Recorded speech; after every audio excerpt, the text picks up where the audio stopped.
Welcome to our YouTube channel for daily jobs update. और आज हम इस वीडियो में एनसीईआरटी के new recruitment notification online form apply process के बारे में पूरी जानकारी लेकर आ चुके हैं और मेरे दोस्त आपको पूरी जानकारी देंगे। जी हाँ दोस्तों, national capital region transport corporation limited राष्ट्रीय राजधानी क्षेत्र परिवहन निगम लिमिटेड ने यहाँ पर junior engineer, programming associate, assistant, junior maintainer के खाली पदों को भरने के लिए नोटिफिकेशन रिलीज कर दिया है। कैसे आप इस भर्ती में पार्टिसिपेट करने के लिए अपने फॉर्म अप्लाई कर सकते हो बिना कोई मिस्टेक किए हुए, इसकी पूरी जानकारी हम आपको स्टेप बाय स्टेप रजिस्ट्रेशन से लेकर प्रिंट तक इस वीडियो में देंगे। बस आपको इस वीडियो को स्किप किए बिना शुरू से लेकर एंड तक देखना है। उसके बाद वीडियो पसंद आए तो इसे लाइक और शेयर कर दें। चैनल पर नए हो तो इसे सब्सक्राइब कर लें। साथ ही साथ आपको फॉर्म अप्लाई करते हुए जो भी प्रॉब्लम फेस हो रही है उन सभी का हल आपको इस वीडियो में मिल जाएगा। हम आपको ये भी बताएंगे कैसे आपको अपनी एजुकेशनल क्वालिफिकेशन की डिटेल्स फिल करनी है, कैसे आपको अपने डॉक्यूमेंट अपलोड करने हैं, कौन सा डॉक्यूमेंट कितने केबी में आपको अपलोड करना है, मींस आपको कैसे अपना फॉर्म अप्लाई करना है स्टेप बाय स्टेप, जिससे आपका एप्लीकेशन फॉर्म रिजेक्ट ना हो। तो पूरी जानकारी आपको इस वीडियो में मिल जाएगी। बस आपको एंड तक हमारे साथ इस वीडियो में बने रहना है। तो बिना कोई वक्त गंवाए चलिए शुरू करते हैं। आपको इस वीडियो के डिस्क्रिप्शन बॉक्स में हमारी वेबसाइट इस पेज का लिंक मिल जाएगा। यहाँ पर आपको इस भर्ती के रिगार्डिंग सभी डिटेल्स प्रोवाइड कर दी गई है। National capital region transport corporation NCERT ने junior engineer electrical, junior engineer electronics, junior engineer mechanical, junior engineer civil, programme associate, assistant HR, assistant corporate hospitality, junior maintainer electrical और junior maintainer mechanical के खाली पदों को भरने के लिए notification release कर दिया है। आप 24 अप्रैल 2025 तक अपने फॉर्म अप्लाई कर सकते हो। यहाँ पर आप ऑल इंडिया से इस भर्ती के लिए अप्लाई कर सकते हो। 18 से 25 साल आपकी आयु सीमा रखी गई है। जनरल, ओबीसी, ईडब्ल्यूएस के लिए 1000 फीस है। एससी एसटी के लिए फीस नहीं है। यहाँ पर कंप्यूटर बेस्ड टेस्ट के आधार पर आपका सिलेक्शन होगा।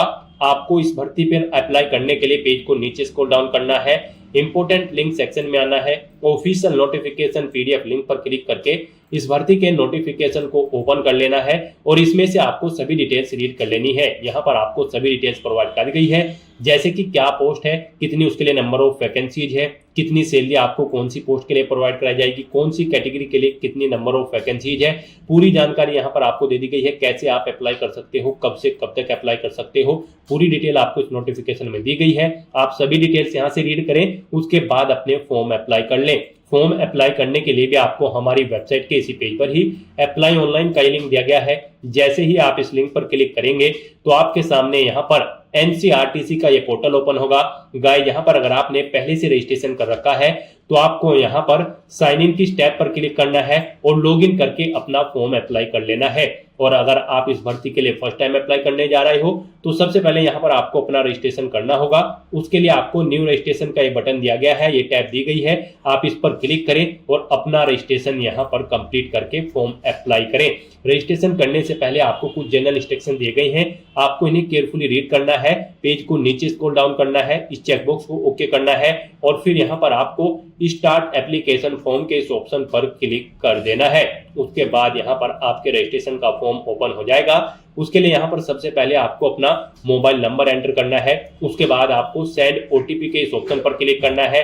उसके बाद आपके रजिस्टर्ड मोबाइल नंबर पर एक ओटीपी जाएगा। वो ओटीपी आपको यहाँ पर एंटर करके अपना मोबाइल नंबर वेरीफाई कर लेना है। मोबाइल नंबर वेरीफाई करने के बाद यहाँ पर आपको अपनी ईमेल आईडी एंटर करनी है और उसके लिए भी अब यहाँ पर आपको सेंड ओटीपी के ऑप्शन पर क्लिक करना है। फिर आपकी ईमेल आईडी पर एक ओटीपी जाएगा, वो ओटीपी भी आपको यहाँ पर वेरीफाई कर लेना है। ईमेल आईडी वेरीफाई करने के बाद आपके सामने यहाँ पर आपका फॉर्म स्टार्ट हो जाएगा रजिस्ट्रेशन का। यहाँ पर आने के बाद आपको अपनी पर्सनल डिटेल प्रोवाइड करनी है।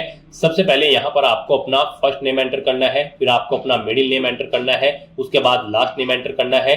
और अगर आपका मिडिल नेम और लास्ट नेम नहीं है तो आप इन कॉलम्स को खाली छोड़ सकते हैं, ये मैंडेटरी नहीं है। यहाँ पर जिन कॉलम के सामने रेड कलर का, जी हाँ दोस्तों, रेड कलर का ये चिन्ह बना हुआ है, वो डिटेल्स देनी आपको मैंडेटरी है। जिनके सामने ये चिन्ह नहीं है उन डिटेल्स को आप खाली भी छोड़ सकते हैं। उसके बाद यहाँ पर आपको अपने फादर का नाम एंटर करना है, फिर आपको अपनी मदर का नाम एंटर करना है।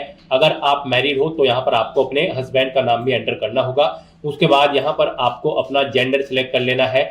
फिर आपको पोस्ट सेलेक्ट करनी है, आप जिस पोस्ट के लिए अप्लाई करना चाहते हैं। यहाँ पर आप अपनी चॉइस के अकॉर्डिंग कोई भी पोस्ट सेलेक्ट करें, junior engineer, programming associate, assistant HR, assistant corporate hospitality और या फिर जूनियर मेंटेनर। और आप अपनी चॉइस के अकॉर्डिंग यहाँ पर कोई भी पोस्ट सेलेक्ट करें। हम आपको जूनियर इंजीनियर सिविल की पोस्ट के लिए अप्लाई करके दिखा रहे हैं, बाकी सब पोस्ट के लिए भी सेम ऐसे ही अप्लाई होगा, बस यहाँ पर एजुकेशनल क्वालिफिकेशन में चेंज होगा पोस्ट वाइज। उसके बाद यहाँ पर आपको अपनी नेशनलिटी सिलेक्ट कर लेनी है, फिर आपको अपनी कैटेगरी सिलेक्ट करनी है।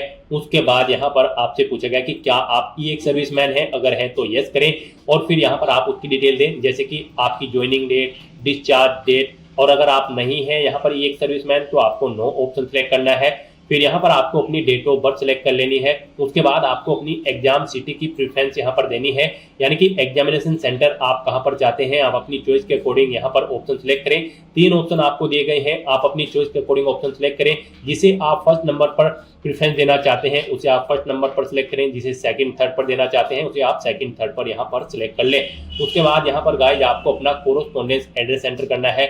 यहाँ पर आप अपना एड्रेस एंटर करें, हाउस नंबर, विलेज। उसके बाद यहाँ पर आप अपना स्टेट सिलेक्ट करें। उसके बाद यहाँ पर आपको अपना डिस्ट्रिक्ट सिलेक्ट करना है। फिर यहाँ पर आपको अपना पिन कोड देना है और उसके बाद यहाँ पर आपको अपना परमानेंट एड्रेस एंटर कर देना है।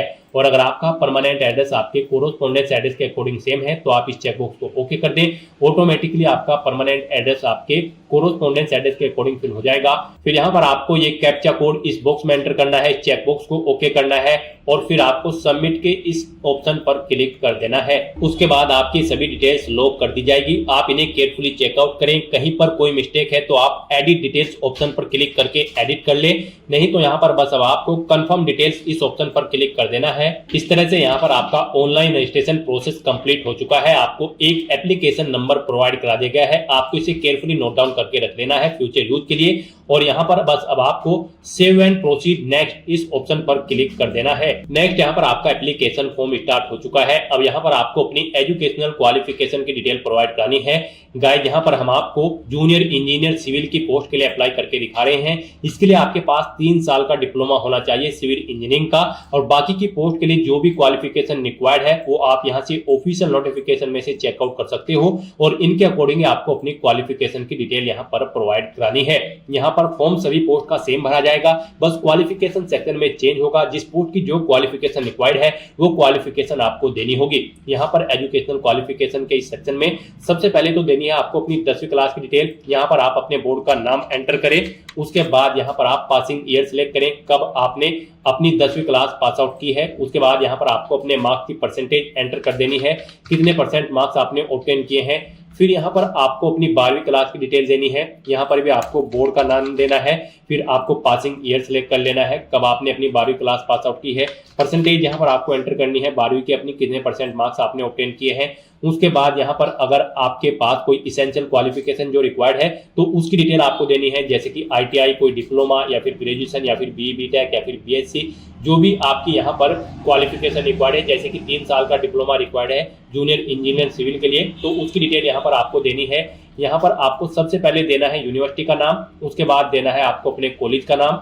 फिर यहाँ पर आपको अपनी क्वालिफिकेशन सिलेक्ट कर लेनी है, क्या है आपके पास 3 साल का डिप्लोमा है सिविल इंजीनियरिंग का, या फिर BE BTech की डिग्री आपने या फिर BSc इंजीनियरिंग में कर रखी है सिविल इंजीनियरिंग में। यहाँ पर आपकी पोस्ट के अकॉर्डिंग आपको ऑप्शन शो कर दिए जाएंगे, आप ऑप्शन सिलेक्ट करें। पासिंग ईयर सिलेक्ट करें, किस ईयर में आपने पास आउट की है। उसके बाद यहाँ पर आपको अपनी परसेंटेज देनी है, आपकी इस जो इसेंशियल क्वालिफिकेशन है इसमें आपने कितने % मार्क्स ऑब्टेन किए हैं। उसके बाद अगर आपने पोस्ट ग्रेजुएशन कर रखी है तो उसकी डिटेल भी आप सेम ऐसे ही यहाँ पर प्रोवाइड करा सकते हैं।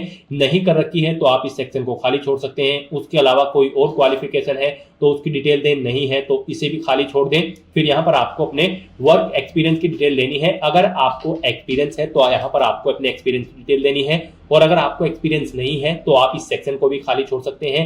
एक्सपीरियंस अगर आपको देना है तो सबसे पहले यहाँ पर आपको ऑर्गेनाइजेशन का टाइप सेलेक्ट करना होगा जिसमें आप कार्यरत थे, आपको एक्सपीरियंस है। वो ऑर्गेनाइजेशन प्राइवेट है, यूनियन गवर्नमेंट है, स्टेट गवर्नमेंट है या पब्लिक सेक्टर की है। आप अपने अकॉर्डिंग ऑप्शन सेलेक्ट करें, फिर ऑर्गेनाइजेशन का नाम दें। उसके बाद पोस्ट फ्रॉम डेट, यानी कि आपने किस डेट से ज्वाइन किया था वो डेट आप सिलेक्ट करें, कब तक आपने वर्क किया है वो डेट सिलेक्ट करें, अपनी डेजिग्नेशन यहाँ पर आप दें और ऐड/अपडेट के इस ऑप्शन पर क्लिक करके अपना वर्क एक्सपीरियंस ऐड कर दें। एक से ज्यादा जगह वर्किंग एक्सपीरियंस है तो दोबारा से आप ये डिटेल प्रोवाइड करा के उसे ऐड कर सकते हो। इस तरह से यहाँ पर आपको अपनी एजुकेशनल क्वालिफिकेशन की डिटेल प्रोवाइड करा देनी है और उसके बाद आपको ये चेकबॉक्स ओके करना है, पेज को नीचे स्क्रॉल डाउन करना है और गाइस आपको सबमिट के इस ऑप्शन पर क्लिक कर देना है। फिर आपने जो ये क्वालिफिकेशन की डिटेल प्रोवाइड कराई है इसे लॉक कर दिया गया है, आपको इसे केयरफुली चेकआउट करना है। कहीं पर कोई मिस्टेक है तो आप एडिट डिटेल्स ऑप्शन पर क्लिक करके एडिट कर लें। सभी चीजें ओके हैं तो आप कंफर्म डिटेल इस ऑप्शन पर क्लिक कर दें। फिर आपको आपके डैशबोर्ड में दोबारा से रिडायरेक्ट कर दिया जाएगा। अब यहाँ पर आपको दोबारा से सेव एंड प्रोसीड नेक्स्ट इस ऑप्शन पर क्लिक करना है। नेक्स्ट यहाँ पर आपको अपने डॉक्यूमेंट अपलोड करने हैं।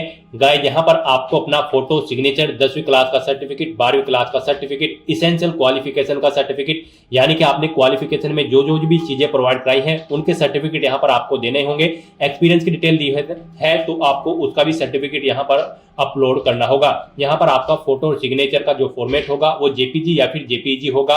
फोटोग्राफ का जो साइज होगा वो 10 KB से 200 KB के बीच में होना चाहिए। डायमेंशन आपके फोटो की 3.5 सेंटीमीटर इंटू 4.5 सेंटीमीटर होनी चाहिए। सिग्नेचर का साइज आपके 4 KB से 30 KB के बीच में होगा। डायमेंशन सिग्नेचर की 3.5 सेंटीमीटर इंटू 1.5 सेंटीमीटर होनी चाहिए। बाकी के जो डॉक्यूमेंट होंगे वो यहाँ पर 10 KB से 500 KB के बीच में होने चाहिए, जैसे कि आपका 10वीं का सर्टिफिकेट, 12वीं का सर्टिफिकेट या फिर कोई इसेंशियल क्वालिफिकेशन का सर्टिफिकेट, और ये PDF फॉर्मेट में होने चाहिए। तो यहाँ पर आने के बाद अब आपको सबसे पहले फोटो सिलेक्ट करना है, फिर चूज फाइल बटन पर क्लिक करना है, फाइल को सिलेक्ट कर लेना है और अपलोड बटन पर क्लिक करके अपना फोटो अपलोड कर देना है। ऐसे ही आपको अपने सिग्नेचर, 10वीं क्लास का सर्टिफिकेट, 12वीं क्लास का सर्टिफिकेट, अपने बाकी के डॉक्यूमेंट आपको 1 बाय 1 करके अपलोड कर देने हैं। इस तरह से यहाँ पर आपको अपने डॉक्यूमेंट अपलोड कर देने हैं 1 बाय 1 करके सभी, और उसके बाद आपको यहाँ पर टेबल में आपको व्यू और डिलीट के लिंक मिल जाएंगे। आप व्यू लिंक पर क्लिक करके अपने डॉक्यूमेंट व्यू कर सकते हैं। डिलीट करना चाहते हैं तो आप डिलीट कर सकते हैं। उसके बाद आपको डिक्लेरेशन सेक्शन में आना है, इस चेकबॉक्स को ओके करना है और फिर आपको सबमिट के ऑप्शन पर क्लिक कर देना है। नेक्स्ट आपके सामने फीस पेमेंट का ऑप्शन ओपन हो जाएगा। गाइस यहाँ पर अगर आप जनरल, OBC, EWS कैंडिडेट हैं तो आपको 1000 रुपए फीस के रूप में जमा कराने होंगे, और अगर आप SC ST कैंडिडेट हैं तो आपको कोई फीस जमा नहीं करानी है, बिल्कुल फ्री ऑफ कॉस्ट आप अप्लाई कर सकते हो। यहाँ पर फीस का अमाउंट आप debit card, credit card, net banking fee या UPI के माध्यम से कर सकते हो। तो यहाँ पर आने के बाद आपको CC एवेन्यू के ऑप्शन को क्लिक करना है, इस चेकबॉक्स को ओके करना है और आपको प्रोसीड फॉर पेमेंट आपको इस ऑप्शन पर क्लिक कर देना है। यहाँ पर आप अपने एप्लीकेशन फॉर्म का प्रिंट आउट भी ले सकते हो। आप प्रिंट फॉर्म ऑप्शन पर क्लिक करके अपने एप्लीकेशन फॉर्म का एक प्रिंट आउट भी ले सकते हो। तो यहाँ पर अब आपको प्रोसीड फॉर पेमेंट इस ऑप्शन पर क्लिक करना है फीस पेमेंट करने के लिए। नेक्स्ट यहाँ पर आपको अपना फीस पेमेंट करना है। उसके लिए यहाँ पर आपको सबसे पहले अपनी बिलिंग इन्फॉर्मेशन देनी है। यहाँ पर आकर आपको अपनी कंट्री सिलेक्ट कर लेनी है, इंडिया या फिर जिस भी कंट्री से आप बिलोंग करते हैं। उसके बाद आप debit card, net banking, wallet या फिर UPI के माध्यम से अपना फीस पेमेंट कर सकते हो। UPI ID के थ्रू अगर आप अपना फीस पेमेंट करना चाहते हैं तो इस बॉक्स में आप अपनी UPI ID एंटर करें और अपना फीस पेमेंट कर दें।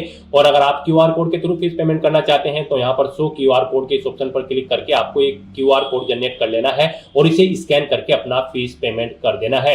सक्सेसफुली फीस पेमेंट करने के बाद आपका एप्लीकेशन फॉर्म सबमिट हो जाएगा।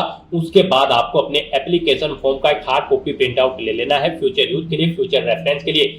फॉर्म सबमिट होने के बाद आपको आपके डैशबोर्ड में डायरेक्ट कर दिया जाएगा। वहां से आप अपने एप्लीकेशन फॉर्म का स्टेटस भी चेकआउट कर सकते हो। तो दोस्तों ऐसे आप NCRTC JEE programming assistant, junior maintainer के खाली पदों के लिए अपना फॉर्म अप्लाई कर सकते हो बिना कोई मिस्टेक किए हुए। आज की इस वीडियो में बस इतना ही।